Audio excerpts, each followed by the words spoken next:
उत्तराखंड के रुड़की में एक 5 लोगों से हँसता खेलता परिवार रह रहा था। जिस परिवार का जो मुखिया थे उनका नाम था मोइनुद्दीन।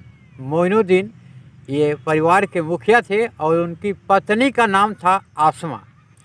मोइनुद्दीन के बारे में मैं थोड़ा सा बता दूं तो मोइनुद्दीन जब पहली शादी किए थे तो उनका तलाक हो गया था और उन्होंने फिर दूसरी शादी की तो उनकी पत्नी गुजर गई और फिर इसके बाद मोइनुद्दीन ने तीसरी शादी की जिनका नाम हुआ, लड़की का नाम आसमा।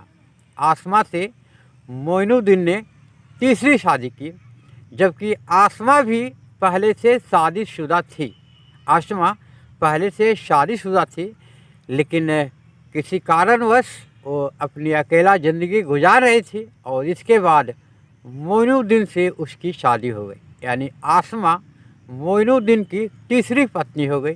पहली तो पत्नी तलाक हो गया, दूसरी पत्नी गुजर गई और तीसरी पत्नी आसमा। तो मोइनुद्दीन और आसमा दोनों एक दूसरे के हो गए, दोनों आपस में शादी कर लिए। इसके बाद आसमा से मोइनुद्दीन के 3 बच्चे हुए। एक बच्चा 9 साल का, दूसरा बच्चा 7 साल का और तीसरा बच्चा 1 साल का, यानी 3 बच्चे। और मोइनुद्दीन और आसमा कुल 5 लोगों से हंसता खेलता परिवार उत्तराखंड के रुड़की में रह रहा था। मोइनुद्दीन पेशे से राजमिस्त्री थे, राजमिस्त्री का काम करते थे। तो आज से तकरीबन 4 से 5 साल पहले मोइनुद्दीन अपने सगे संबंधियों के जरिए उत्तर प्रदेश के मेरठ में एक प्लॉट खरीदा।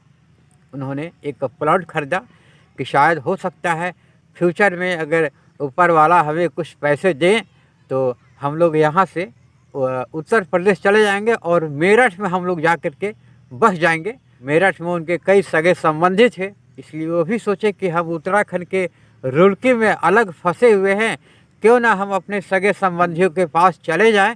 और वहाँ पे ये सोचकर उन्होंने एक प्लॉट खरीद लिया आज से 4-5 साल पहले। मोइनुद्दीन और आसमा उनके 3 बच्चे रुड़की में रहकर और अपना जीवन गुजर बसर कर रहे थे। लेकिन मोइनुद्दीन और आसमा दोनों ने विचार किया कि अब हम लोग उत्तर प्रदेश के मेरठ में चलते हैं। और उन दोनों ने मेरठ के लेसाड़ी थाना एक पर्चा है जहाँ पे कि उन लोगों ने एक प्लॉट खरीद लिया। तकरीबन 1 साल पहले वे लोग रुड़की छोड़कर और मेरठ चले आए। पूरा परिवार यानी पति पत्नी और 3 बच्चे, 5 लोग मेरठ चले आए और एक किराए के मकान में रहने लगे। पति पत्नी 3 बच्चे मेरठ चले आए और वे लोग एक किराए के मकान में रहने लगे। साथ ही जो उन्होंने प्लॉट खरीदा था उस प्लॉट में उन लोग काम लगाया, मकान बनाना शुरू कर दिए। कुछ दिन बीतने के बाद वहाँ पे कई ऐसे लोग थे जिनके नज़र पे आ गए मोइनुद्दीन, इन्होंने इतना बड़ा प्लॉट खरीद लिया और बड़ा शानदार घर बनवा रहा है। धीरे धीरे उनके सगे संबंधी उनके पास आने लगे, कुछ रिश्तेदार आने लगे। उन लोगों को अच्छा नहीं लगा क्योंकि हमारा परिवार का, हमारा समाज का कोई व्यक्ति आगे बढ़ रहा है, आगे कुछ कर रहा है, तो ये मेरे समाज का एक प्रकृति नेचर है कि दूसरे को तकलीफ़ बहुत होता है। मकान का काम चल ही रहा था, मकान बन ही रहा था कि अचानक कल की रात उन लोगों के साथ एक बहुत बड़ी घटना घट गई। मैं बता रहा हूँ ये उत्तर प्रदेश के मेरठ की पूरी स्टोरी मैं आपको बता रहा हूँ। ये घटना कल की मैं बता रहा हूँ। आसमा और मोइनुद्दीन अपने प्लॉट में जो मकान बन रहा था वहाँ से देख रेख करने के बाद शाम के वे लोग अपने किराए के मकान में चले आए जहाँ पे कि सभी लोग रहते हैं। मोइनुद्दीन बाज़ार गया तकरीबन 4-4:30 बजे वे बाज़ार गए। बाज़ार से सब्ज़ी लाए, बच्चों के खाने पीने का सामान लेकर के आ गए। घर में खाना बना, सभी लोग एक साथ बैठकर खाना खाए और खाना खाने के बाद उनके घर पे कौन व्यक्ति आया, कितने बजे आया, कहाँ से आया, इसकी जानकारी अभी तक पुलिस को भी नहीं मिल पाई है। हालांकि जब ये हादसा हुआ तो हादसा होने के बाद सुबह में हज़ारों लोग टूट पड़े वहाँ पे। और हादसा ये हुआ कि आसमा, मोइनुद्दीन और उनके 3 बच्चे, ये पांचों लोगों को बीती रात्रि मार दिया गया। अब इस घटना में कौन शामिल है, किन्होंने इस घटना को अंजाम दिया है, कौन आया था, कितने बजे आया था, आसपास के मोहल्ला वाले, आसपास के घर वाले को कोई भी भनक नहीं मिली। तो आसमा, मोइनुद्दीन और 3 बच्चों सहित ये पूरे के पूरे परिवार को कोई अपराधी ने ख़त्म कर दिया। बीती रात्रि की मैं बात बता रहा हूँ, कल की रात की मैं बात बता रहा हूँ। जिन्होंने इस घटना को अंजाम दिया वे लोग इतना चालाकी किए कि पति पत्नी को, जो बेड में दीवान नहीं बना रहता है, दीवान जिस ऊपर में बेड भी रहता है और नीचे सामान रखने वाला भी होता है, तो पति पत्नी को उसमें सामान रखने वाला दीवान में डाल दिया। जबकि जो 3 छोटे छोटे बच्चे थे, मासूम बच्चे थे, उन बच्चों को बोरे में बंद कर दिया, बक्से में डाल दिया। बताइए कितना बेरहमी तरीके से इस घटना को अंजाम दिया है अपराधियों ने। फिलहाल पुलिस इसकी तहकीकात शुरू कर दी है, छानबीन शुरू कर दी है। मोइनुद्दीन की पत्नी आसमा के घर वाले ने पहला दिन फ़ोन किया तो आसमा और ना ही उसके परिवार वाले किसी ने फ़ोन नहीं उठाया। दूसरे दिन भी उन्होंने फ़ोन किए लेकिन फ़ोन किसी ने नहीं उठाया। जब दूसरे दिन किसी ने फ़ोन नहीं उठाया तो तीसरा दिन आसमा के घर वाले वहाँ पहुँच गए जहाँ पे वो लोग किराए के मकान में रहते थे। वहाँ पहुँचे तो देखे कि ताला लगा हुआ है, बाहर से ताला लगा हुआ है घर में। वे लोग सोचे कि हो सकता है उन लोग कहीं गए हैं। घटना को अंजाम देने के बाद अपराधियों ने उस घर में बाहर से ताला लगा दिया था और आसमा के घर वाले पहुँचे तो वहाँ देखे कि बाहर से ताला लगा हुआ है। वे लोगों को शौक हुआ, कुछ डाउट हुआ। इसके बाद उन लोग नज़दीकी पुलिस स्टेशन में चले गए, नज़दीकी थाने में चले गए। वहाँ पर उन्होंने बताया ऐसा ऐसा बात है, पिछले 2 दिनों से हम फ़ोन लगा रहे हैं, वे लोग फ़ोन नहीं उठा रहे हैं और हम यहाँ पे पहुँचे तो पता चल रहा है बाहर से दरवाज़ा बंद है, ताला लगा हुआ है।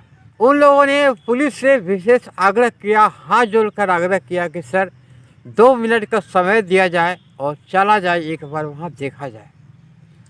स्थानीय पुलिसकर्मी वहाँ पहुँचे, उन लोगों ने भी देखा कि बाहर से ताला बंद है।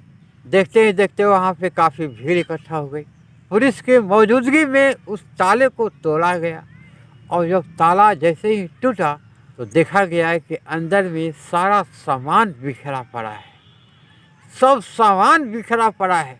कुछ सामान यहाँ है, कुछ सामान वहाँ है, कुछ सामान वहाँ है, सारा सामान बिखरा पड़ा है। इसके बाद पुलिस को डाउट हुआ, उन लोगों ने चारों तरफ छानबीन करना शुरू किया तो पता चला कि दीवान जो है बेड, तो बेड के नीचे बोरे में बंद करके पति पत्नी को रखा गया, डाला गया था।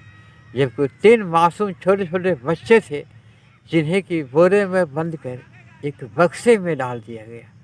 बताइए अपराधियों ने, जिसने इस घटना को अंजाम दिया होगा उसको, उसका कैसा कलेजा होगा।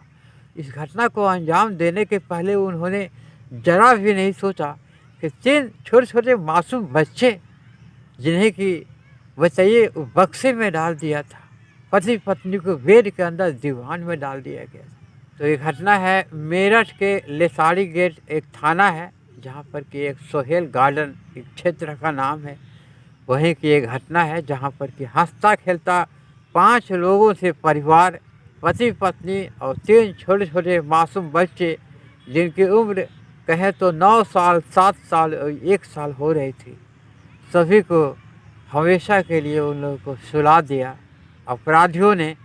और इस जघन्य अपराध के लिए उन लोगों को यार ऊपर वाला भी कभी माफ़ नहीं करेगा। इतनी बड़ी घटना को उन लोगों ने अंजाम दिया है, लेकिन फ़िलहाल पुलिस इसकी जांच शुरू कर दी है। ये घटना कल की मैं बता रहा हूं और उम्मीद है कि बहुत जल्द ही इस मामले का खुलासा होगा। इस घटना में कौन कौन शामिल है, किसने इस घटना को अंजाम दिया है। सगे संबंधी हैं, रिश्तेदार हैं, आस पड़ोस वाले हैं।